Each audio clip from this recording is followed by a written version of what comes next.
Bonsoir et bienvenue à tous dans ce nouvel épisode de Jeu Blanc. Alors Jeu Blanc, c'est un site internet, on a pas mal de réseaux aussi, actifs sur Twitter, Instagram et bien évidemment un podcast.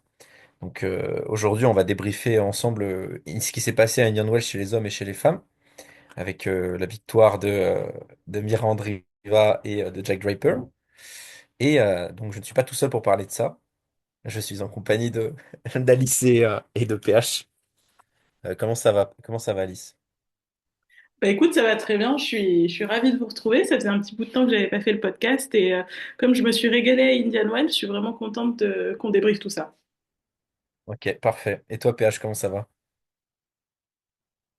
Bah, écoute, ça va très bien. J'ai hâte de parler de Indian Wells avec vous, du tableau homme, du tableau femme. On a passé un super moment pendant ces 12 jours et c'est pas peu de le dire, étant Ouais, donné ce format polémique.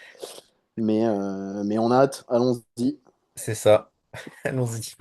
Alors déjà, on va commencer avec la victoire de Mira Andreeva chez les femmes. Elle a donc quand même battu Sabalenka en finale et avant, elle avait quand même réussi à sortir la numéro 2 mondiale Swiatek, ex-numéro 1 mondial. Elle a que 19 ans, donc c'est une joueuse un peu en puissance qui vraiment nous surprend. Elle avait déjà gagné le Masters 1000 à Dubaï et maintenant elle récidive à Indian Wells, donc que de belles choses. Alice, je sais que tu as déjà beaucoup parlé de cette joueuse, mais qu'est-ce que t'en penses? Là, franchement, je suis ravie parce que ça fait, je sais que je vous bassine depuis l'Open d'Australie à propos de Mira Andreeva. Bon, je suis pas toute seule, hein, c'est vrai qu'on l'attendait depuis pas mal de temps. Et là, j'ai l'impression qu'enfin, mon pronostic se réalise. Enfin, peut-être pas non plus parce que voilà, elle a que 17 ans, mais je suis vraiment ravie de la voir à ce niveau-là. Elle me surprend dans le sens où je m'attendais pas forcément à ce qu'elle gagne deux WTA 1000 coup sur coup. Mais je pensais vraiment qu'elle était capable de faire un grand coup. Je me suis peut-être un petit peu emballée en disant que ça serait dès l'Open d'Australie, mais là, en tout cas, elle répond présente et c'est vraiment incroyable ce qu'elle est capable de produire. Tout le monde le dit, mais je le répète quand même parce que c'est tellement agréable à regarder et puis ça fait un petit vent frais sur le classement de la WTA. D'accord, très bien. Ouais, ouais, on peut parler oui de son QI tennis. Vraiment, elle a une très bonne redirection de balle aussi. C'est sûr que ça change d'une Jelena Ostapenko par exemple en 2017, hein, qui nous avait gratté Roland mais qui avait rien fait derrière. Est-ce qu'on peut placer de grands espoirs en elle, PH? Alors, à l'instant T, on peut. Après, est-ce que ces espoirs se réaliseront? Ça, c'est une autre affaire. Mais il y a une vraie palette de tennis qui est intéressante. On l'a vu sur cette finale notamment, puisque j'avoue, c'est le seul match que j'ai vu de cette édition pour Andreeva. Non, il y a une vraie palette technique. En fait, elle a affronté Zabalenka à l'Open d'Australie. On l'a vu en huitième de finale il y a quelques semaines. Et elle avait été prise un peu par la puissance et peut-être aussi par l'enjeu. Et là, il y a un vrai avant-après qui est assez édifiant la concernant parce que là, malgré la perte du premier set, elle a réussi totalement à se remettre dedans. Et dès le début du deuxième set, elle arrive à trouver des zones de dingue. La puissance de Zabalenka, ça l'effrayait pas. Elle faisait des passings sortis de l'au-delà.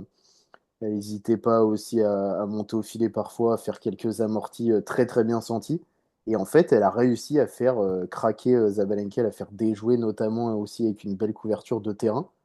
Donc non, elle a tout ce qu'il faut pour continuer de faire des grandes choses. Alors là, c'est sûr que après l'enchaînement de 2 WTA 1000, ça va être difficile de faire mieux.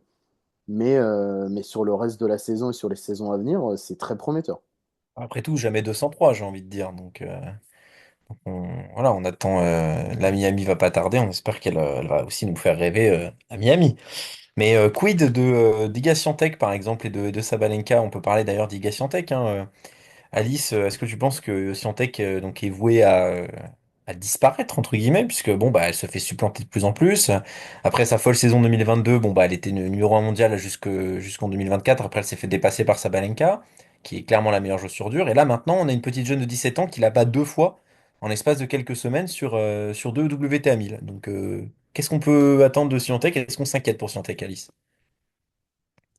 Dans une certaine mesure, oui, je pense qu'on peut s'inquiéter pour Iga Swiatek. Après, voilà, s'inquiéter, c'est peut-être un grand mot, mais c'est vrai que sur le terrain, on la voit faire des choses qu'elle faisait pas forcément avant, beaucoup de frustration, beaucoup de questions qu'elle a l'air de se poser. des questions auxquelles son staff a pas l'air de savoir répondre. Je pense qu'il faut être dans la mesure aussi, sachant que, bon, certes, après Indian Wells, il y a Miami, mais après, elle va peut-être revenir sur sa surface de prédilection. Mais il y a quand même des inquiétudes à avoir et je sais que je vous rebats les oreilles souvent avec le staff, les coachs, tout ça. La complicité qu'on peut voir, par exemple, entre Conchita Martinez et Mira Andreeva, moi, me laisse croire que voilà, c'est ce genre de relation-là qu'on aime voir et dont on sait qu'elles peuvent produire de très belles choses. Swiatek, je sens que même dans son entourage, dans son staff, dans les personnes qui l'accompagnent, il y a des petites inquiétudes, on n'arrive pas à trouver les solutions. Et bon, sur terre battue, je ne sais pas ce que tu en penses, PH, mais là, il commence vraiment à avoir des joueuses qui peuvent vraiment inquiéter la domination relative de Swiatek sur cette surface. Et si elle prend pas les points qu'elle a à prendre sur terre battue, ça peut commencer à devenir inquiétant. Bah, l'étau se resserre très clairement, comme tu l'as sous-entendu. Il y a plusieurs choses à noter selon moi. La première, c'est que je regardais ça au niveau de ses titres. C'est surtout une joueuse qui performe en première partie de saison avec un pic sur la terre battue. La suite de la saison, à partir de Wimbledon, la tournée américaine, c'est souvent plus difficile. La deuxième chose, c'est qu'elle se retrouve la plupart du temps face à des concurrentes au sommet du classement WTA qui sont assez grandes, assez puissantes et elle n'arrive pas à trouver la solution face à ces joueuses. Elle y arrive sur terre battue parce que la surface est tellement ralentie qu'elle arrive, elle a le temps de mettre son jeu en place, mais quand elle se retrouve sur surface plus rapide face à des grandes joueuses, bah en fait, elle finit par s'accroupir sous les frappes tellement elle se fait bombarder, quoi. Et le seul moyen qu'elle a de survivre, c'est de se cacher dans sa tranchée, quoi. C'est assez impressionnant. Et il y a aussi un truc important pour moi, c'est au niveau du service, c'est-à-dire qu'au service, elle fait pas forcément des grosses différences. Et elle a notamment une deuxième balle qui est très très faible. Et si tu n'arrives pas à passer tes premières, ce qui peut arriver régulièrement, et que tu as une joueuse en face de toi, c'est puissante, bah, tu vas te faire fracasser en retour et elle va être incapable de répondre. Et c'est ce qui se passe notamment contre Zabalenka et contre d'autres. Donc, on peut s'inquiéter et il va vraiment falloir performer sur terre et espérer que Zabalenka à Roland continue d'avoir un peu de mal entre guillemets, même si je crois qu'elle a déjà fait une demi. Andreva aussi, on en parlait, qui a déjà fait un quart et qui va gentiment monter. Il va falloir faire très attention parce qu'elle peut vite se faire supplanter. Peut-être qu'on l'a vu trop beau. Ouais, ouais, non, Trop mais belle, pardon. c'est vrai. Non, bah après, voilà. Je pense qu'on aura nos réponses à partir de la tournée terre battue et vraiment s'il y a une transition, déjà un passage de flambeau déjà. Pourtant, ça semble un peu tôt, mais c'est vrai que Swiatek a 23 ans et bah, Andreeva n'en a que 17, donc nous verrons. Et aussi sur la fin de saison, parce que si en plus de la Terre, ça performe pas derrière, Hmm. au bout d'un moment, elle va jamais réussir à retrouver le trône du numéro 1 mondial, numéro C'est 1. vrai. Ah, c'est vrai, c'est vrai. C'est des problématiques qui sont quand même à traiter, sachant que voilà, bah, le temps passe et les joueuses comme ça, les jeunes joueuses, surtout sur le circuit WTA, sur WTA où bon, on a par exemple vu des Célestes il y a dans les années 90 qui explosaient à 16 ans et qui remportaient 8 grands chelems avant ses 20 ans. Voilà, on se dit que ça peut peut-être arriver de nouveau. Ouais, Donc, le débat vas-y. de la place de numéro un mondial de Swiatek, je pense que la question, enfin, se pose pas vraiment dans sa tête. Là, pour l'instant, l'idée, c'est de commencer à regagner des titres. Je sais pas si elle pense vraiment à la place de numéro un mondial. Ça m'a l'air très, très loin, ce qui est bizarre à dire aussi, Ouais. parce que il y a pas si Et longtemps, puis c'était assez c'est proche, mais là, clairement, c'est sans doute l'objectif est pas là pour l'instant. et puis Mm. c'est surtout que la seule fois où elle se l'est vraiment posée, c'est-à-dire fin 2023, contre Zabalenka, lui avait pris le trône après sa finale à l'US, je crois. Mhm. Ça l'avait complètement pétrifié, donc ouais, je suis pas sûr qu'il faut elle se, elle se concentre là-dessus. Il vaut peut-être mieux essayer de trouver des solutions pour exister plus sur les autres surfaces que la Terre que le trône de numéro 1 mondial, ça c'est clair et net. Et c'est Mm. ça qui rend la WTA palpitante. C'est de se dire que voilà, il y a toujours du changement. Je sais que là-dessus, on n'est Ouais. pas tous forcément d'accord, mais bon, je le place là, je me permets de le placer là. C'est vrai. Non, c'est vrai. Eh bien, Petit prono très rapide de Miami, puisque bon, on n'a pas encore vraiment les tableaux définitifs, donc pas très intéressant de débrief maintenant alors qu'il y a encore les qualifs. Mais allez, PH, un prono pour toi qui va gagner le WTA 1000 de Miami, chez les femmes. En un Chinois mot. Zheng. Très bien, ok. Chinois Zheng. Ça fait deux, mais bon, je pense que tu l'accepteras. J'avais pas coupé son nom en deux, donc Voilà, je non, c'est pense bon. que C'est bon, ça parfait. te va comme ça. Ça me va très bien. Parfait. Alice? On sent que PH veut faire plaisir à notre cher Auguste. Mais bon, je vais pas aller dans la même direction. Moi, je vais. C'est tellement difficile en fait après Indian Wells d'essayer de voir qui peut se qui peut se sortir du traquenard de Miami. Euh, Moi là, je vais plus donner une réponse à l'envie et dire Sabalenka parce que j'ai quand même envie qu'il y ait une petite revanche quelque part, un petit retour de flamme. Donc pour moi, c'est Sabalenka. Enfin, j'espère Sabalenka. Ce sera peut-être Ok, pas très bien. Sabalenka, mais c'est ce que j'espère.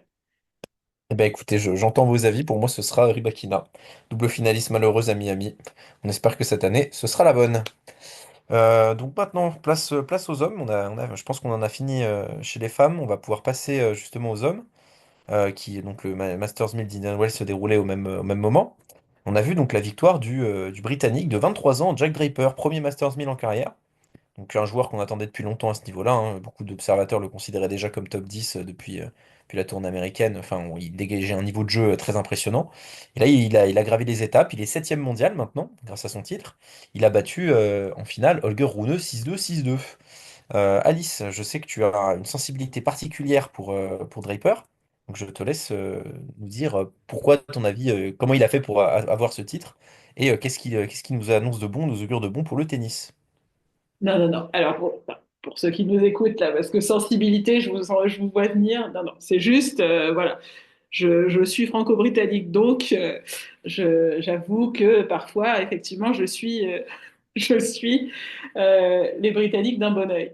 Mais bon, en toute objectivité, parce que j'arrive quand même à être objectif malgré ma sensibilité, euh, c'est vrai que c'est un joueur, comme tu disais, qu'on attendait depuis longtemps et il a été pas mal embêté par les blessures, par la maladie. Voilà. Il n'était pas forcément toujours dans de bonnes conditions pour jouer son tennis, mais malgré ça, je pense qu'il a quand même démontré qu'il avait quand même un certain niveau mental et une force mentale pour revenir justement de ces difficultés-là. Bon, il est encore jeune, hein, mais quand même réussir à s'accrocher derrière et à se dire, bon, bah, mon heure va arriver. Là, pour lui, effectivement, les planètes étaient alignées et quand il est en forme, sur cette surface, il est... bon, je pensais pas forcément que ce serait cette surface en extérieur qui lui permettrait de briller, mais bon, une fois encore, même contre les meilleurs, s'il est en forme, s'il est capable de placer son jeu et qu'il se pose pas de questions, ça peut donner des choses vraiment extraordinaires. Et voilà, là, je crois qu'il mérite son Masters 1000. Je pensais pas que ce serait celui qui l'accrocherait, mais il est à la place où il doit être. Et oui, c'est un joueur qui peut clairement être top 10, top 5. Voilà. Et les meilleurs ne s'y trompent pas. Carlos Alcaraz l'avait prédit. Donc voilà, c'est l'effet boomerang. Ouais, c'est vrai. Ah non, c'est vrai que Jack Draper, profil très intéressant, gaucher avec un service slicé vraiment le meilleur du circuit, je pense, en termes de service slicé. On l'a vu, il a débordé complètement Alcaraz en demi-finale, parce qu'il a quand même sorti, oui, Alcaraz, Rune, mais aussi on peut penser à Fritz, on peut penser à Shelton, donc pas du petit lait, comme on dit, hein, vraiment des joueurs très, très confirmés. Et on va donc maintenant parler de son adversaire malheureux, Holger Rune, qui nous fait une petite renaissance quand même, hein, parce que ça faisait longtemps qu'il n'avait pas atteint de finale en Masters 1000, hein, et la dernière remontée à Rome 2023 contre Medvedev.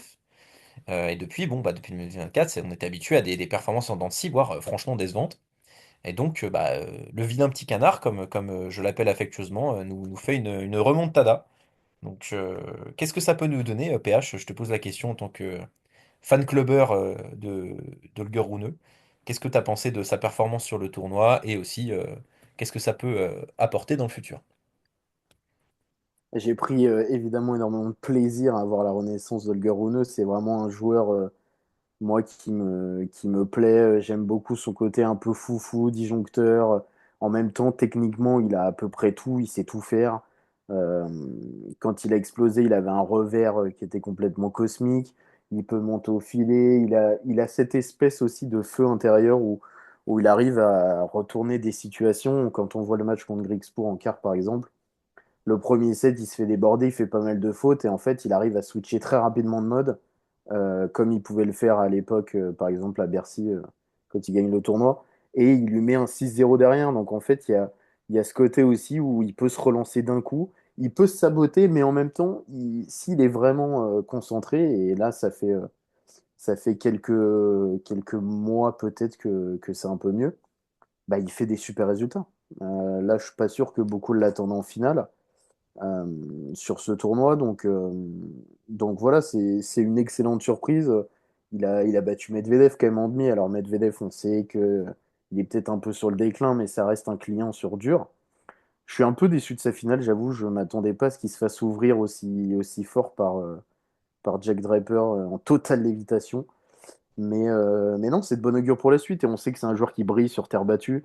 Il a eu des super résultats à battre. Je parle de la finale de Rome 2023. On peut parler aussi de sa finale à Monte-Carlo la même année où il avait sorti Sinner en demi au terme d'un match complètement all-time. Où, à l'instar de Draper, aussi, il arrive à retourner des fois des situations par son vice, par son caractère un peu volcanique. Donc j'ai très hâte de le voir sur les prochaines semaines. J'espère qu'il est de retour aux affaires, qu'il est plus structuré dans sa tête et le tennis ne s'en portera que mieux s'il est dans les têtes d'affiche. Ouais, ouais, c'est vrai, je te rejoins. C'est vrai que Renaud, il apporte voilà, une atmosphère particulière sur le court et c'est toujours un plaisir de voir ces matchs tellement il arrive à se transcender et parfois à nous générer des matchs un peu frissons. Donc voilà, on a hâte de savoir et comme tu l'as dit, oui, il peut arriver fort et c'est la tournée sur terre battue, etc. Donc sur terre battue, c'est sa meilleure surface. Donc je pense que ça ne peut être que de bon augure pour le joueur danois. C'est vrai que, juste pour ajouter une petite chose sur Holger Rune, malgré ma sensibilité pour Jack Draper, ça fait vraiment plaisir de le revoir à ce niveau-là et j'espère, même si lui, voilà, il passe complètement à côté de sa finale et ça a l'air de l'avoir bien affecté, j'espère quand même qu'il prendra tout ce qu'il y a à prendre pour les matchs suivants parce que c'est vrai que le revoir à ce niveau-là, ça ajoute quand même un petit plus aux rivalités qu'il peut y avoir tout là-haut. Et il a, enfin, de la même manière que Jack Ripper a sa place dans le top 5, Rune aussi, même s'il est inconstant, quand il est capable de poser autant de problèmes à des joueurs même comme Medvedev, dont on parlait il y a 15 jours, voilà, c'est des choses qu'on a envie de voir. Et c'est, j'espère quand même que ça lui donnera un maximum de confiance pour arriver sur la terre battue. Non, c'est vrai. Est-ce qu'on peut, Thomas, placer un petit mot pour Arthur Fils, quand même, notre petit Arthur Fils national qui était plutôt décevant en Masters 1000 jusqu'ici, même en Grand Chelem, on restait sur notre fin dans les grands tournois. Il a gagné les deux 500 Tokyo et Hambourg, il me semble, l'année dernière, au prix de super parcours. Et là, en Masters 1000, ça y est, ça commence à exister un peu plus. Il fait son quart contre Medvedev. Enfin, le troisième set et surtout le tie-break, c'est irrespirable. Enfin, on adore ça, quoi. Il commence à rentrer dans des affrontements réguliers avec des gros joueurs sur des grosses scènes. Et honnêtement, s'il sort Medvedev en quart, il n'y a pas du tout scandale. Et après, contre Holger, il peut tout se passer. On était peut-être même pas loin de l'avoir en finale de son premier Masters 1000. Donc, c'est de bon augure pour la suite. J'espère que vous partagez tous mon avis, évidemment. Ouais. Tout à fait. Alors c'est vrai qu'avec des si et des si, c'est toujours difficile de parler comme ça en tennis, mais pour le coup, là, je te suis complètement. On est vraiment pas passé loin de peut-être une première finale en Masters 1000. Donc oui, c'est de bon augure. Après, il y a un petit changement de coach là qui s'annonce. Euh, donc à voir si ça le perturbe pas trop dans son adaptation pour les prochains tournois. Mais oui, on commence à avoir de belles choses à ce niveau-là. Donc, ça donne de bons espoirs pour les Masters 1000. Après, sur le format Grand Chelem, je pense qu'il y a encore une belle marge de progression parce que c'est voilà, au meilleur des 5 sets, je suis un peu plus sceptique. Mais en tout cas, en Masters 1000, il y a vraiment la place de faire des choses. Et C'est vrai. mieux vaut tard que jamais. Ouais. Non, non, non, mais je rejoins votre engouement à tous les deux. Pour moi, Arthur Fils, c'est la relève du tennis français sans aucun doute. Dans la lignée des Mpetshi Perricard, voilà, des Luca Van Haché qui a un peu du mal en ce moment, mais voilà, c'est le genre de joueur qui, voilà, il a à peine 20 ans, Arthur Fils. Voilà, c'est un profil qui me fait penser à Tsonga personnellement, donc on espère vraiment qu'il va pouvoir nous lâcher des gros résultats, que ce soit en Masters 1000, en Grand Chelem. Mais voilà, il a le coup droit qui a le plus de RPM du circuit, hein. Enfin, le tour par minute. Voilà. En gros, c'est le Je, coup droit qui a le plus de tours par minute de balle. Donc voilà, c'est un coup droit exceptionnel. Il a quand même réussi, il pouvait déborder Medvedev et tous les joueurs n'arrivent pas à faire ça. Donc voilà. je me permets de placer un petit prono, puisqu'on parle de futur. J'ai annoncé il y a quelques semaines à certains proches qu'il allait gagner Roland 2029. Donc Ah ouais, vous pouvez, ok, ça marche. vous pouvez Je Très prendre bien. prends l'extrait, mon le podcast garder bien numéro au chaud et le 125, ressortir. on le ressortira, ouais. Ok, ça marche très bien. J'ai vraiment hâte. Si ça se passe vraiment, je paye un resto à tout le monde, Ok, il n'y a pas de très souci, bien. on y va. C'est noté. C'est pas parti dans les oreilles d'un sourd, je te le dis, hein. C'est On y clair. pensera. Et ce sera pas le Buffalo, Ok, hein. très bien, très bien. Ouais. On ira au Jules Verne, là, dans la Pas de Tour Eiffel, problème. là. On va vraiment se faire Sauf kiffer. Phuket, ça y est. C'est bon. Parce que les petits Indiens, ça, ça va Ah, deux ok, minutes. ça marche. Ça me va. Ok, et bah, on a parlé de fils, on peut parler aussi de. Avant de faire un prono très rapide pour les hommes à Miami, on peut parler de Carlos Alcaraz. Est-ce que c'est le déclin de Carlos Alcaraz, comme aiment bien appeler les médias? Voilà. Est-ce que c'est tout simplement je sais pas, l'inquiétude. Est-ce que vraiment Alcaraz est finito? Parce que bon, il était double tenant du titre à Indian Wells, il se fait sortir par Draper en demi, et il y a un petit litige avec l'arbitre, etc.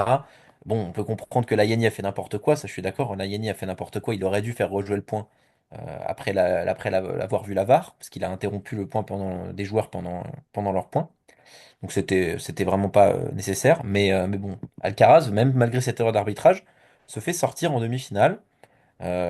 Alice, PH, qu'est-ce que vous en pensez? Celui qui veut commencer peut prendre la main, mais est-ce qu'on s'inquiète pour Carlos Alcaraz? Non, Très bien. voilà. C'est Non, c'est non, on parfait. s'inquiète pas. Mais Non, non, mais on s'inquiète pas parce que ok, il est un peu moins bien, il y a moins de constance, mais en fait, quand tu regardes enfin, le circuit dans sa globalité, contrairement à beaucoup de joueurs qu'on a évoqués jusqu'ici dans ce podcast et qui brillent sur le circuit, on va dire, dans leur ensemble, c'est vraiment un maître déjà du format 5-7. Il a déjà des références complètement cosmiques à l'âge qu'il a. Sur ce format-là, sur des formats en 2-7, bah ouais, c'est plus ouvert pour certains comme Draper ou d'autres. Si ils sont dans des grands jours comme c'était le cas sur la demi, bah ouais, ça passe du coup. Donc il manque un peu de constance. C'est vrai que le seul gros match, on va dire, qu'il a eu à jouer cette saison, c'était contre Novak à l'Open d'Australie. Et je pense qu'on en attendait tous un peu plus. Il a un peu déçu. Il y avait beaucoup de fautes directes. Mais il va se régler tranquillement sur terre battue. Il va envoyer du bois, je pense. À Roland, je le vois bien faire le doublé. Donc, je suis pas inquiet, mais c'est vrai que ces sauts de concentration sont un peu dommageables parce que tu vois le match contre Draper, il se fait ouvrir au premier set, il fait plein de fautes. Le deuxième, il lui marche dessus. Et en fait, le troisième, ça se joue peut-être à l'expérience, au vice, ça dépend comment tu le vois. Et ça tourne. Mais ceux qui se cachent derrière l'arbitrage, je vous le dis, facto, je suis pas dans votre équipe du tout, quoi. Parce qu'après, il a plein d'occasions de se remettre dedans et il n'arrive pas. Et le troisième set, il peut totalement le gagner. Il faut arrêter de se cacher derrière cette erreur d'arbitrage. Donc non, pas inquiet. Surtout que lui, contrairement à d'autres, peut briller à plusieurs moments de la saison. Oui, sur la tournée américaine, c'est plus compliqué, en indoor aussi, mais déjà, c'est peut-être le seul qui est capable de faire le doublé Roland Wimbledon. Bon, on enlève Novak parce on sait pas trop comment le juger, mais pas d'inquiétude pour moi à ce niveau-là. Il a changé deux, trois trucs au service, notamment. Ça va gentiment rentrer dans l'ordre. je te rejoins presque. Vas-y, Alice. Je te rejoins presque sur tout, PH. Alors, Pas rejoins-moi, d'inquiétude. Alice. Pas d'inquiétude à avoir, jamais pour Carlos Alcaraz, surtout à l'âge qu'il a et avec toutes les références qu'il a évidemment. Après, je ferai quand même attention à. J'ai pas envie d'appeler Novak sa bête noire, mais enfin, j'y suis presque, hein. Voilà, je serai jamais rassurée pour Alcaraz quand il y a ce genre de petits duels-là. Euh, voilà. Mais après, sur Après, le combien reste, il y en aura encore? C'est oui, ça oui, la voilà, question. il y en aura encore. Et donc, du coup, je trouve que les deux sont presque à l'équilibre. Donc, ce sera. Et puis, c'est pas forcément des match-ups qui m'ont. Enfin, c'est souvent des match-ups qui m'ont un peu déçu. Pas toujours, mais quand même. Donc voilà, c'est le seul point sur lequel j'exprimerai une petite inquiétude pour Carlos Alcaraz. Mais du reste, non, non, déjà sur un format en 5-7, il mange tout le monde, à part voilà, la crème de la crème. Donc, donc voilà, sur d'autres Masters 1000, il va en gagner encore, pas des milliers, mais il va en gagner. Donc pas d'inquiétude. Oui, il a, ce- il a ce défaut peut-être d'être un peu trop enthousiaste sur le court, mais c'est aussi ce qui fait qu'on adore le regarder jouer. Il est toujours, quasiment toujours heureux sur un court et on sent que c'est un truc où il prend tellement de plaisir que voilà, c'est pour ça qu'il est ce qu'il est, qu'il y a un tel engouement derrière lui, euh, c'est qu'il adore faire ce qu'il fait. Donc parfois, bah oui, il y a de l'inconstance, on peut pas tout avoir. Mais en même temps, voilà, à tous ceux qui s'inquiètent, regardez son palmarès et puis revenez me voir l'an prochain, quoi. Enfin, vraiment, pas Ah, mais d'inquiétude. Mais surtout, il a 22 ans, quoi. Il a Mais oui, 22 ans, tu parles de son palmarès, de ses rêves, mais ça sera quoi à 27 ans? Ça sera quoi à 30 ans? Quand il sera en plein prime et il aura acquis toute l'expérience nécessaire. Enfin, on a le droit de s'interroger là-dessus, mais c'est complètement lunaire de. Ouais, je vais tirer sur Thomas, là. C'est complètement non, lunaire de mais moi, parler de c'est, moi, c'est, déclin. non, mais je déconne, hein, quand je parle de Enfin, déclin. Je grossis mais évidemment le trait. bien sûr. Non, mais on se comprend, mais. Enfin, il n'y a vraiment pas d'inquiétude à avoir. Même Sinner, il a encore un bon éducation mental sur lui, je trouve. Même Oui, que ce soit oui. en 3-7 ou en 5-7. Enfin, il n'y a vraiment pas de souci. Puis Novak, ok, il va peut-être leur jouer deux trois fois, il va peut-être en perdre une ou deux. Bon, bah c'est bon.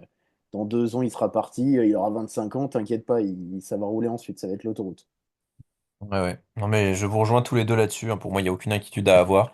J'aimerais juste que moi, personnellement, qu'il soit un peu plus constant, juste un peu plus de constance pour pouvoir rivaliser avec Sinner sur la place de numéro un mondial. C'est la seule chose qui, pour Et moi, en même manque temps, actuellement mais à Alcaraz. ouais, je suis d'accord Voilà. avec toi, mais c'est tellement difficile quand on a un tempérament comme le sien, un jeu comme le Oui, sien, oui, bien d'être. sûr. Et en même temps, tu vois, j'ai envie qu'il soit plus constant au niveau enfin, sur un match ou pas au niveau des résultats, mais effectivement sur un match qui est moins de matchs où il passe complètement à côté. Ça, je suis d'accord avec toi. J'aimerais bien, mais j'ai peur que cette constance-là se paye au niveau de la fougue, des coups extraordinaires qu'on voit et qui font C'est que, possible. bon voilà, bah, quand il y a un match d'Alcaraz, on arrête tout et on se pose devant parce qu'on sait que ça va être extraordinaire, qu'il gagne ou qu'il perd.